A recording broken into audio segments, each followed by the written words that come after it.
Hello అండి, welcome to Preethi channel. ఎలా ఉన్నారు? ఈరోజు నేను మన ఛానల్లో చూపించబోయే రెసిపీ మంచి స్నాక్ రెసిపీ అండి. టీ టైం రెసిపీ అని కూడా అనవచ్చు. ఎప్పుడంటే అప్పుడు చక్కగా చేసుకోవచ్చు. ఒక 1 అవర్ స్పెండ్ చేస్తే ఈ స్నాక్ రెసిపీ అనేది సరిపోతుంది మనకు తయారు చేయడానికి టైము. ఇలా ఒకసారి చేసి పెట్టుకున్నామంటే 2 మంత్స్ వరకు మెత్తబడకుండా కరకరలాడుతూ బాగుంటాయి. ఇంకేం విషయం అనుకుంటున్నారా? పచ్చిశనగపప్పుతో నేను చేసిన ఈ స్నాక్ రెసిపీ చూపిస్తాను. ముందుగా 1 కప్పు పచ్చిశనగపప్పుని నీళ్ళలో నానబెట్టుకోవాలి. ఇది ఒక 1 అవర్ వరకు నానాలి. చూడండి, పచ్చిశనగపప్పు ఇలా గట్టిగా ఉంది కదా. 1 అవర్ తర్వాత నానాక ఇట్లా మనం గోటుతో కట్ చేస్తే 2 పీసెస్ అవ్వాలి. ఇలా నానితే సరిపోతుంది. 1 అవర్ నానితే సరిపోతుందండి.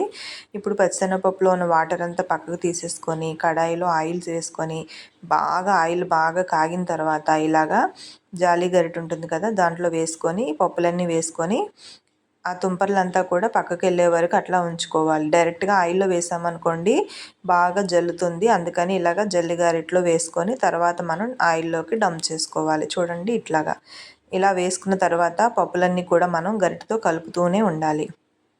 అంతేనండి, చాలా సింపుల్ ఈ స్నాక్ అనేది చేసుకోవడం. కాకపోతే 1 అవర్ నానిన తర్వాత పప్పుని మనం ఇలాగా ఫ్రై చేసుకోవాలి. చూసారుగా, ఇట్లా దీంట్లో ఉన్న వాటర్ కన్సిస్టెన్సీ అంతా కూడా పైపోయిపోతుంది.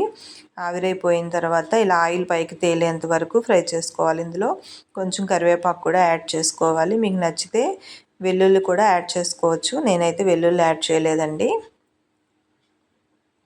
ఇట్లా కరివేపాకు పచ్చిశనగపప్పు అంతా కూడా బాగా డీప్గా ఫ్రై అవ్వాలి. ఒకవేళ మీరు ఎక్కువ క్వాంటిటీ తీసుకున్నా సరే 2 విడతలుగా ఫ్రై చేసుకోవాలి. ఎందుకంటే ఫ్రీగా వేగితేనే మనకి మంచి రోస్ట్గా వస్తాయి. చూడండి, ఇట్లా పచ్చిశనగపప్పు కలర్ అంతా చేంజ్ అయ్యి కాస్త కలర్ చేంజ్ అవుతుంది అనుకున్నప్పుడు స్టవ్ చిన్న మంట మీద పెట్టేసుకోవాలి. అప్పటిదాకా మనం హై ఫ్లేమ్ మీదే ఈ పప్పులన్నీ కూడా బాగా ఫ్రై చేసుకోవాలి. చూసారుగా, పప్పులు కరివేపాకు అంతా కూడా చాలా కలర్ చేంజ్ అయింది. ఇప్పుడు వీటిని మనము తీసేసుకుందాము.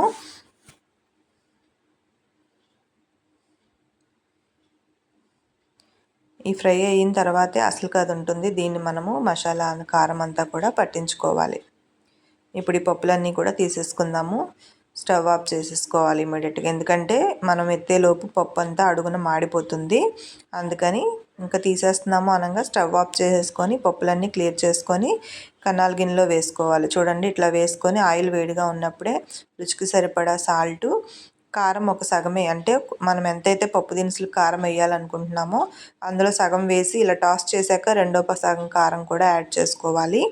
ఇందులో మీకు నచ్చితే చాట్ మసాలా కూడా యాడ్ చేసుకోవచ్చండి. నేనైతే చాట్ మసాలా ఏం యాడ్ చేయలేదు. ఉప్పు, కారము, కరివేపాకు, పచ్చిశనగపప్పు. చాలా సింపుల్ డిష్, మంచి ఫ్లేవర్ ఉంటుంది.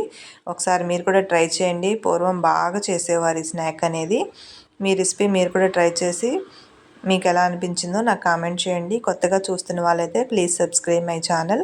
పూర్తిగా చల్లారిన తర్వాత ఎయిర్ కంటెంట్ డబ్బాలో స్టోర్ చేసుకోవాలి. చూసారా, చక్కచక్కమని పప్పు రెసిపీ రెడీ అయిపోయింది.